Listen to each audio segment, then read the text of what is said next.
It is cold and it is wet and it is dark out here at the Off-Grid Farm. And in the previous year, that meant that we would be shutting everything down, and really in some aspects in the wintertime, really shutting down the fridge and the heat as well, which is really challenging for us and the family. And so this year, we've got a new tool in the toolbox.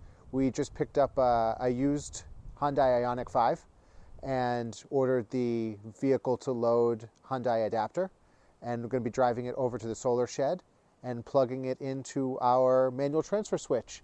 We have an interlock. We're going to switch everything over, and the car potentially could put out about 1.9 kilowatts of power, and right now our house is using about 0.3 to 0.5, and so we should comfortably be able to power the house, keep these lights on, keep the heat going, because we've got the fireplace and the fireplace blower, that fan working, and that uses about 0.1, 0.2 kilowatts, and keep the fridge on. So that's the goal for tonight. We're going to get it set up. Here you can see, I'm going to bring us over. The car's going to be right behind me there. So really excited about this. And we got the adapter. We're going to swing it over to the solar shed, which is just behind the studio. You can't even see it because it's in the dark. And we're going to give this thing a shot, and hopefully we can get these lights all powered back up and, like I said, keep all the essentials on. So let's give this a go. See you over there. We're just going to open the charge port here on the Ioniq 5. And this is where the adapter, the vehicle to load adapter, is going to connect into, just in the regular charge port. So here I've got the official Hyundai vehicle to load adapter. I took the dust cover off the charge port. And you can see this is where you plug in and the power switch. And so it's pretty simple. You just open your charge port cover. You'll hear it snap in. It'll lock, and it'll start blinking, and it means that it's recognizing that you've got your vehicle to load adapter in. And so now what we're going to do is we're going to plug our 120 volt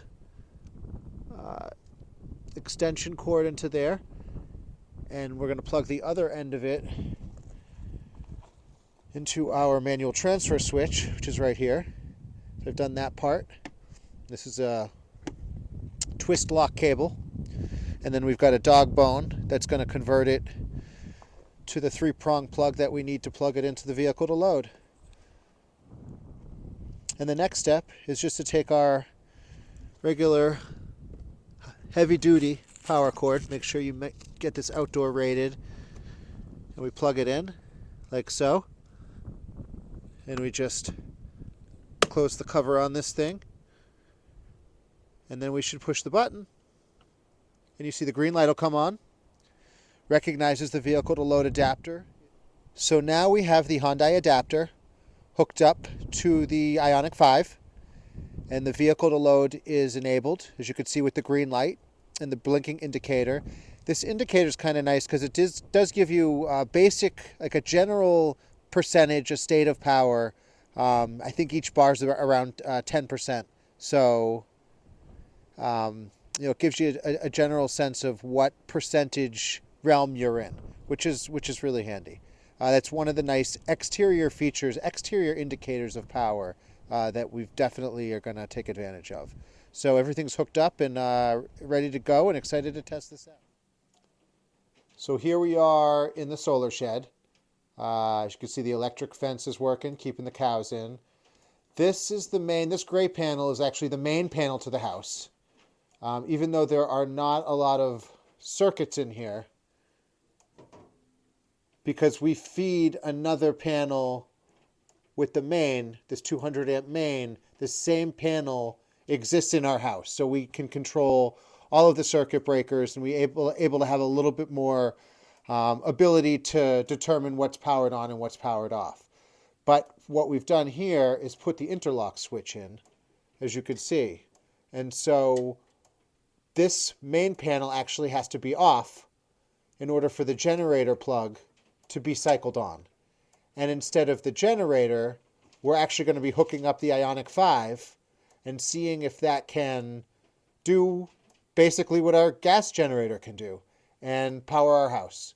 So really excited to try this out, because it would be great not to have to use a gas generator anymore as we're switching everything over to electric.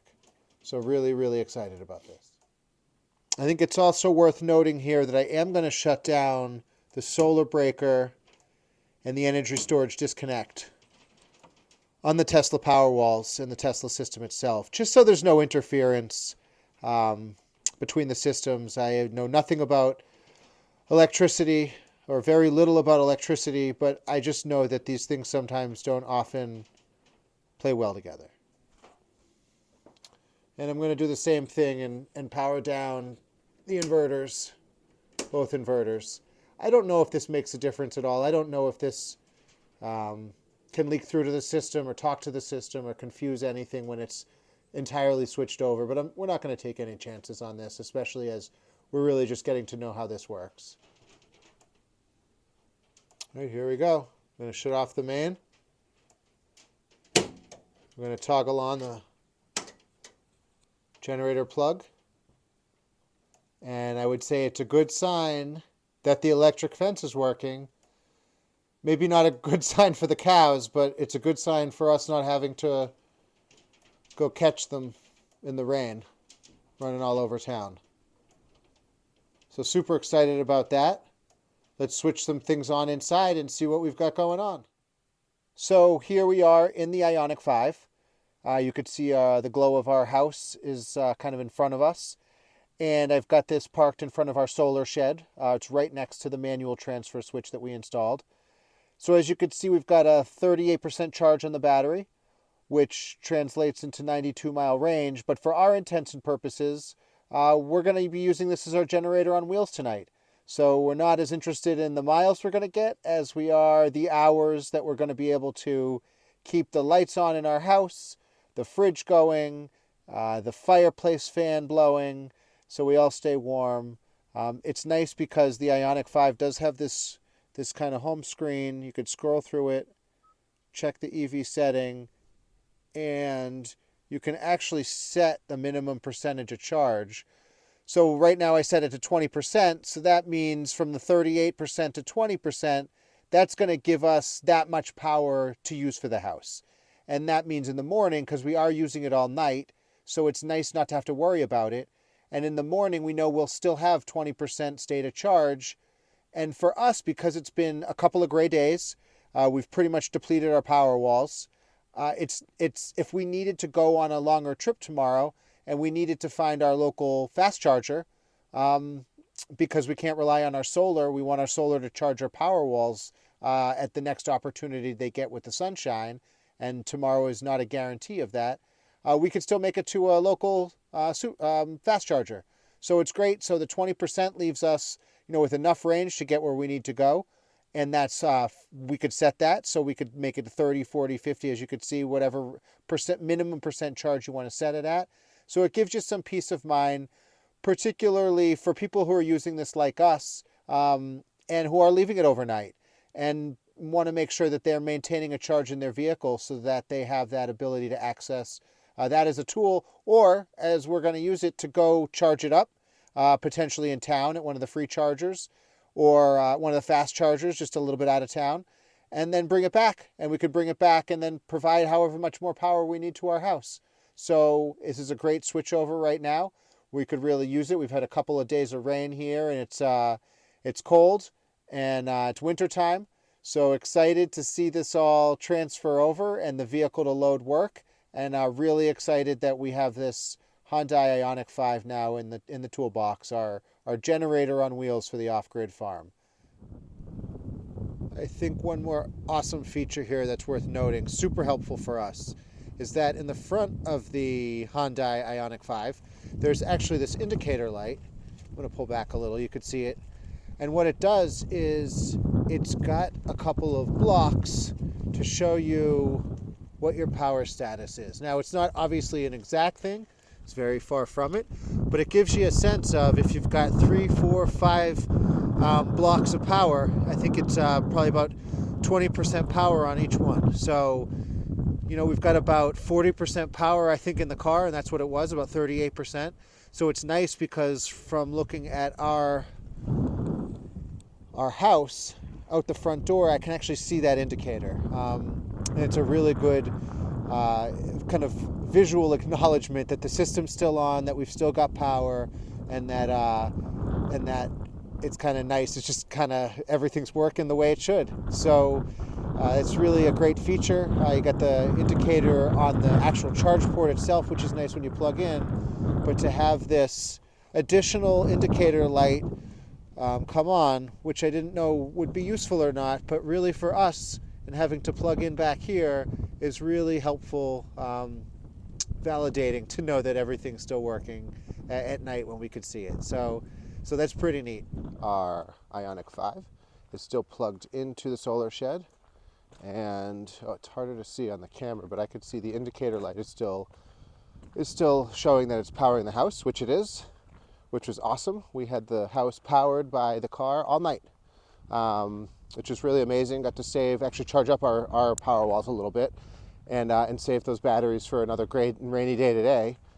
So I'm just going to walk over and let's see how much power we ended up using. I think if I can recall, last night when I was making the video, we were at 38% going into the night. And the car's off, by the way. You can use this feature without the car in accessory or utility mode. It can just be off. And locked or unlocked, it doesn't seem to really make a difference. So when we open it up now, let's take a peek. So here we are, 32%. So we used 6% overnight. As right now we're drawing 0.2 kilowatts, you could see. It's pretty amazing. It really is. What did we run last night? We ran the refrigerator with the ice machine, with ice making. It had that function. We didn't turn that off. We ran the fireplace blower fan, which kept the house warm, kept the house 70 degrees last night. We ran all the lights, all the plugs. I charged my computer. I was doing some computer work, so I had my MacBook Pro plugged in and charging. And yeah, I think we kept the internet on. That was pretty great too. So had the internet on, had the fridge on, had the heat going, had the lights on. Everybody was sleeping. I was happily up and working away and kind of waiting to see how this whole thing would turn out. And then this morning to wake up and to see our house is still powered, happily powered away, that we only used 6% of our charge. Up there it went out. If you don't do it for a little while, it goes out. And that we still got the house powered. I'm going to switch back over to the Powerwalls now. Leah's got a few clients today. We're going to get some of the heat going in her studio, and we're going to resume normal household operations. So thanks to the Ioniq 5, we're going to unplug it, and tonight might be another opportunity to plug our Ioniq 5 back in. It might be the way to go at night, really, when everybody's quiet and everything. We're not needing that much power. This is just the perfect kind of standby source for us. So this is awesome. So here you could see the Hyundai adapter in the daytime here plugged in to the charge port. We've got the green light on, the indicator light, and we've got the charge port battery indicators blinking. And so what we're going to do right now is switch back from the power from the Ioniq 5 to our Powerwalls.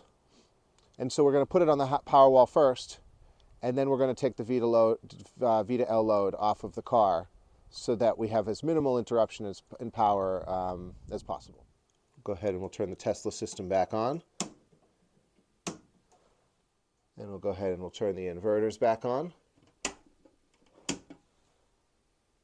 We're not going to be producing anything yet. It's gray. We will make power today. It's gray, so we'll make it a little bit later in the day, and we won't make too much of it. But better to be prepared and have everything on and ready to go. And really the last thing to do to switch back to the Powerwalls. Powerwalls are here.